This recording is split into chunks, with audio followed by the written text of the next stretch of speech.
गौरवशाली दिवस और साल 2015 में इस दिन को मनाने की शुरुआत हुई थी, जिसके बाद से हर साल आज के दिन मनाया जाता है। दरअसल आपको बता दें कि डॉक्टर भीमराव अंबेडकर की 125वीं जयंती के अवसर पर संविधान दिवस का मौका, ये कार्यक्रम की तस्वीरें संसद भवन से लाइव आपके टीवी स्क्रीन पर। आज ही के दिन संविधान सभा ने हमारे संविधान को अडॉप्ट किया था। हालांकि इसे लागू 26 जनवरी 1950 को किया गया, जिसे हम रिपब्लिक डे के तौर पर मनाते हैं। लेकिन आज का दिन बेहद खास है। हमारा संविधान जो कि एक समानता की बात करता है, जब हम संविधान और आज संविधान दिवस, इस मौके पर एक खास कार्यक्रम जिसकी तस्वीरें आपसे थोड़ी देर में महामहिम राष्ट्रपति द्रौपदी मुर्मू कार्यक्रम को संबोधित करेंगे। प्रधानमंत्री नरेंद्र मोदी भी यहाँ पर पहुंचेंगे। हमारा संविधान क्यों है खास और क्यों आपके लिए जानना जरूरी है, वो हम आपको इस वक्त बता रहे हैं। किस तरीके से संविधान का निर्माण हुआ, डॉक्टर अंबेडकर, सरदार पटेल, नेहरू भी इसके सदस्य रहे। 9 दिसंबर 1946 को सभा की पहली बैठक हुई थी। अंबेडकर के पास संविधान के मसौदे का जिम्मा था और 2 साल 11 महीने के बाद मसौदा तैयार हुआ। और कहा जाता है कि जो पहला हस्तलिखित संविधान था, उसको लिखने में 6 महीने का वक्त लगा। 26 नवंबर 1949 को अपनाया गया भारतीय संविधान और 26 जनवरी 1950 से देश में संविधान लागू हुआ। ये दुनिया का सबसे बड़ा हस्तलिखित संविधान है। डॉक्टर राजेंद्र प्रसाद संविधान सभा के अध्यक्ष थे और संविधान सभा में कुल 389 सदस्य थे। और उसके बाद लंबी चर्चा और फिर हमारा संविधान अपने मूल अस्तित्व में आया। आज ही के दिन 1949 में इसको संविधान सभा ने अडॉप्ट किया था और आज संविधान दिवस के तौर पर इस दिन को मनाया जाता है। ये संसद भवन से हम आपको सीधी तस्वीरें इस वक्त दिखा रहे हैं, जहां पर तमाम सांसदों की मौजूदगी। पहली पंक्ति में केंद्रीय गृह मंत्री अमित शाह, रक्षा मंत्री राजनाथ सिंह इस वक्त मौजूद हैं। 2 साल 11 महीने के बाद ड्राफ्ट तैयार हुआ था और आज हमारा संविधान दिवस, कैसे हमारा जो संविधान है वो एक रूपता की बात करता है, उसका जिक्र भी लगातार हो रहा है। ये काफिले की तस्वीर और महामहिम राष्ट्रपति द्रौपदी मुर्मू को भी यहाँ पर पहुंचना है, तो तमाम जो बड़े चेहरे हैं वो यहाँ पर पहुंच चुके हैं। प्रधानमंत्री नरेंद्र मोदी भी यहाँ पर पहुंचेंगे और ये तस्वीरें इस वक्त हम आपको दिखा रहे हैं। महामहिम राष्ट्रपति द्रौपदी मुर्मू पहुंच चुकी हैं। प्रधानमंत्री नरेंद्र मोदी उनको रिसीव करते हुए उपराष्ट्रपति सीपी राधाकृष्णन की मौजूदगी, इसके अलावा संसदीय कार्य मंत्री किरेन रिजिजू भी आपको इन तस्वीरों में नजर आ रहे हैं। लोकसभा स्पीकर ओम बिरला भी यहाँ पर मौजूद हैं। आज का दिन क्योंकि बहुत खास है और ऐसे में यहाँ पर देखना बहुत अहम होगा कि महामहिम अपने संबोधन में किन बातों का जिक्र करती हैं। ये संसद भवन से सीधी तस्वीरें आपके टीवी स्क्रीन पर है और यहाँ पर अब जो ये पूरा कार्यक्रम है वो विधिवत रूप से आगे बढ़ेगा। यहाँ पर महामहिम आपको इन तस्वीरों में नजर आ रही हैं। संविधान दिवस समारोह और अब महामहिम का स्वागत और साथ ही साथ अब वो सीधे सेंट्रल हॉल में जाएंगी, जहाँ पर जो मुख्य कार्यक्रम है उसका आयोजन हो रहा है। संविधान के इंटरेस्टिंग फैक्ट्स भी लगातार आपकी टीवी स्क्रीन पर इस वक्त हम आपको बता रहे हैं, क्योंकि हर किसी को ये जानना चाहिए कि हमारा जो संविधान है कैसे उसका निर्माण हुआ, क्या उसकी विशेषताएं हैं, कैसे इसकी शुरुआत हुई थी। संविधान सभा के बारे में भी हमने बताया आपको और साथ ही साथ जो कि हम आपको सबसे इंटरेस्टिंग फैक्ट बता रहे थे कि ये दुनिया का सबसे बड़ा हस्तलिखित संविधान है। ऐसे में ये तस्वीरें आपकी टीवी स्क्रीन पर सीधे संसद भवन से लाइव, जहां पर विशेष कार्यक्रम का आयोजन हो रहा है। महामहिम राष्ट्रपति द्रौपदी मुर्मू यहाँ पर पहुंच चुके हैं और इससे थोड़ी देर के बाद उनका संबोधन होगा। ये दोनों सदनों में उनका संबोधन होने वाला है। अब देखना होगा कि महामहिम आखिरकार अपने संबोधन में संविधान को लेकर के क्या कुछ कहती हैं, किन बड़ी बातों का जिक्र करती हैं, क्योंकि भारत का संविधान जो कि हर किसी को एक समान मानता है और उस संविधान की क्या बड़ी बातें हैं वो भी आपकी टीवी स्क्रीन पर लगातार टाइम्स नाउ नवभारत आप तक पहुंचा रहा है। बड़ी जानकारियां, किस तरीके से इसका पूरा निर्माण हुआ, उस दौर में क्या कुछ बड़ी बातें थी, कैसे इसको पहले हैंड रिटन में 6 महीने का वक्त लगा। और कहते तो ये हैं कि जब इसको लिखा जा रहा था 432 नींवें लग गई, यानी कि जिस कलम से इसको लिखा जा रहा था उसमें किस तरीके से उसका पूरा निर्माण हुआ। और ये भी कहा गया कि जिन्होंने इसे लिखा उन्होंने इसके एवज में कोई पैसे नहीं लिए। प्रेम बिहारी नारायण ने, जिन्होंने संविधान को लिखा था, और आज संविधान दिवस भी है। और ऐसे में क्योंकि बड़ी बातें हैं जो कि लगातार देखिए 432 निबे घिस गए इसको लिखते हुए और वहां पर महामहिम पहुंच चुके हैं।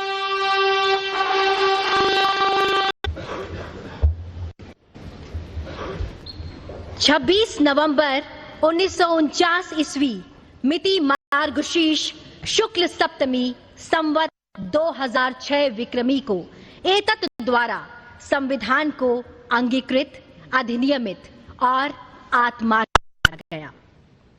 हमारा संविधान हमारा स्वाभिमान, और ये हम सभी के लिए बड़े हर्ष और गर्व की बात है कि इस वर्ष देश संविधान को अंगीकार किए जाने की 76वीं वर्षगांठ मना रहा है। नमस्कार, आप सभी माननीय विशिष्ट जनों का इस ऐतिहासिक केंद्रीय कक्ष में हार्दिक स्वागत, अभिनंदन एवं आप सभी को शत शत वंदन।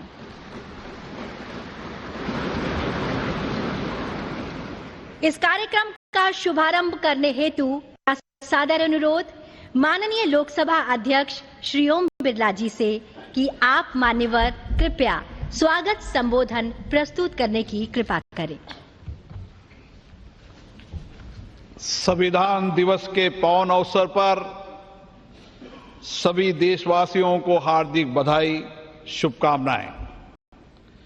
इस पावन अवसर पर आज हम भारत की संविधान सभा के अध्यक्ष डॉक्टर राजेंद्र प्रसाद जी, हमारे संविधान के शिल्पकार बाबा साहब डॉक्टर भीमराव अम्बेडकर जी एवं संविधान सभा के सभी मान्य सदस्यों का आदरपूर्वक नमन करते हैं।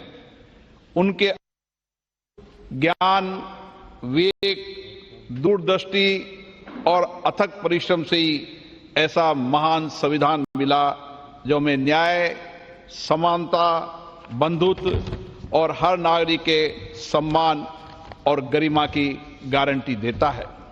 इस अवसर पर पधारे हमारे माननीय राष्ट्रपति महोदय जी, माननीय उपराष्ट्रपति जी, माननीय प्रधानमंत्री जी, राज्यसभा में सदन के नेता, माननीय संसदीय कार्य मंत्री, राज्यसभा में सदन के प्रतिपक्ष नेता, लोकसभा में नेता प्रतिपक्ष, राज्यसभा के उपसभापति, माननीय मंत्रीगण, सभी दल के नेतागण, माननीय सदस्यगण, आप सभी का इस ऐतिहासिक संविधान सदन में हार्दिक स्वागत, अभिनंदन।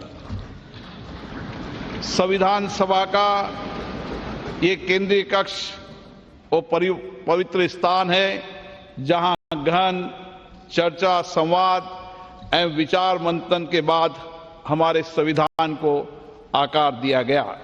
जनता की आकांक्षाओं को संवैधानिक प्रावधानों में लिपिबद्ध किया गया।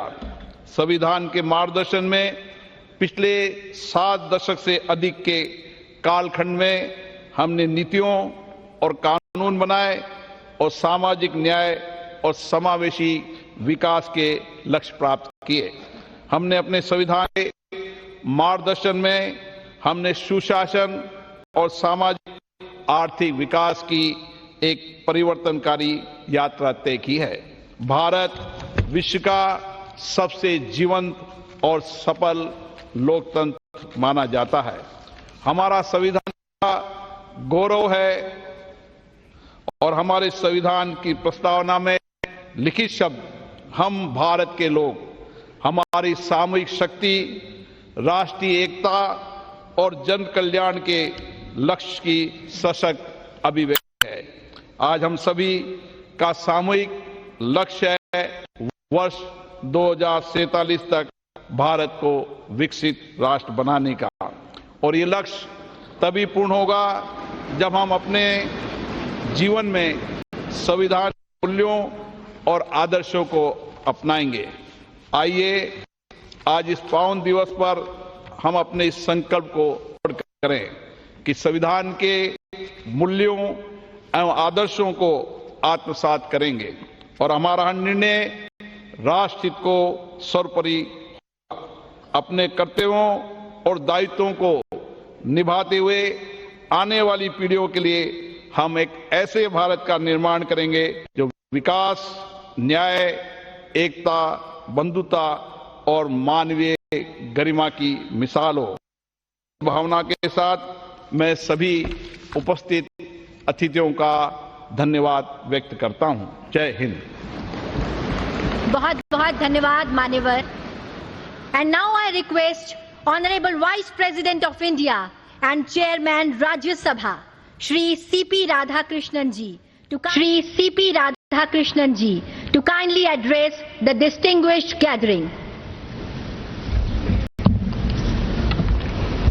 தாயின் அன்பாய், தந்தையின் அறிவாய், குருவின் ஒளியாய், தாயாய் தந்தையாய் குருவாய் தெய்வமாய் நாம் அனுதினமும் வழிபடுகின்ற புனித பாரத அன்னையின் பொற்பாதங்களை முதற்கண் பணிந்து வணங்கி, I touch and salute the holy feet of Bharata Mata, the most powerful and the most merciful. Honorable President of India, Srimati Draupadi Murmu ji, Honorable Prime Minister of India, Shriman Narendra Modi ji, Honorable Speaker Lok Sabha, Shriman Om Birla ji, Honorable Union Ministers, Honorable Leaders of the Opposition of both houses, Honorable Deputy Chairman Rajya Sabha, distinguished members of Parliament, Bhai Begno, sabko namaskar. On this great day in 1949, our holy Constitution was adopted by the Constituent Assembly of Independent Bharat. I extend my warm greetings to all my beloved Bharatvasis. Since 2015, we have started observing 26th November as the Constitution Day every year, Samvidhan Divas.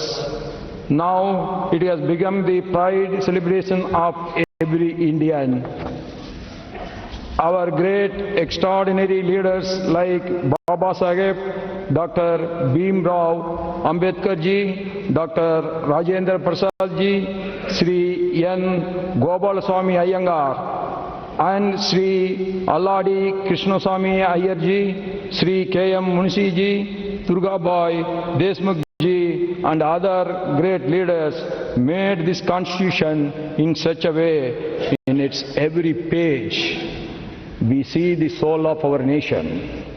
Our Constitution was drafted, debated and adopted by our outstanding tall leaders of Mother Bharat in the Constituent Assembly.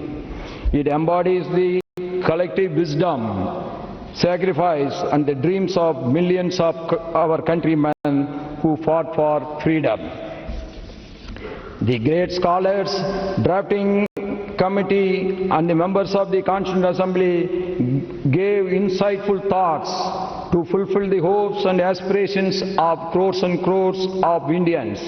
Their selfless contribution make Bharat as the largest democracy in the world today. Our Constitution was born out of intellect and lived experience, sacrifices, hopes and aspirations. The soul of our Constitution has proved that Bharat is one and it will be one forever. In the recent years, by adopting pragmatic and saturation-first approach, we have been able to perform well on many development indicators. From nowhere, we are now the fourth largest economy of the world, and very soon we are going to be the third largest economy of the world. That is why the whole world is now looking at us. 25 crore brothers and sisters of India have been liberated from poverty in the last 10 years. This is a historical monument achievement never seen in the human history ever before. With the help of digital technologies, 100 crore people have been covered under various social security schemes. We have made the impossible possible. This year we commemorated the 150th birth anniversaries of Sardar Vallabhbhai Patel ji, Bhagavan Birsa Munda ji, and also the 150th year celebrations of our patriotic national song Vande Mataram. The pain and the sacrifice of our freedom fighters inspired us, and it will continue to inspire generations to come. The selfless struggle for independence fosters the spirit of patriotism, pride and loyalty in the young minds of India. The whole world is now celebrating democracy, but democracy is not a new concept to our Mother Bharat. History reveals that democracy has been existing in the places like Vaishali in the north and the Chola rulers adopted Kudavala in the south. That makes us proud to call Bharat as the mother of democracy.